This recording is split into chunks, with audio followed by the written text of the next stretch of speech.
महत्वाची आहे। आमदार संग्राम जगताप यांच्या 2 अंगरक्षकांचं निलंबन करण्यात आलेलं आहे। कर्तव्यात हलगर्जीपणा केल्याप्रकरणी अंगरक्षकांवर ही कारवाई करण्यात आली आहे। निलेश भालसिंग आणि राघवेंद्र भालसिंग या दोघांना देखील निलंबित करण्यात आले। सोशल मीडियावरती व्हायरल झालेल्या एका व्हिडिओमध्ये रिव्हॉल्व्हरचा चुकीच्या पद्धतीने वापर केल्याचा ठपका ठेवून ही कारवाई झाली आहे। ठाकरेंच्या शिवसेनेच्या उपनेत्या सुषमा अंधारे यांनी सोशल मीडियावरती व्हिडिओ पोस्ट करत गंभीर असा आरोप केला होता आणि त्यानंतर आता हे निलंबन।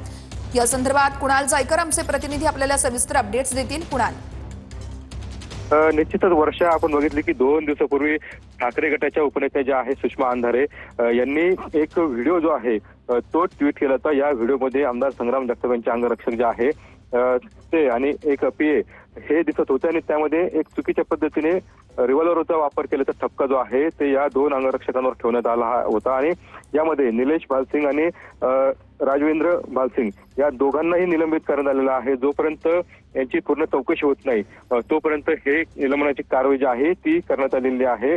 त्यामुळे आता आपण बघू शकतो की या व्हिडिओमुळे 2 दिवसापूर्वीच खळबळ उडाली होती आणि आता त्यानंतर ही कारवाई आहे प्रत्येक ठिकाणावरून सोशल मीडियावरती व्हिडिओ करत होत आहे। या चौकशी संदर्भातले अपडेट्स घेत राहू। तुर्तास धन्यवाद।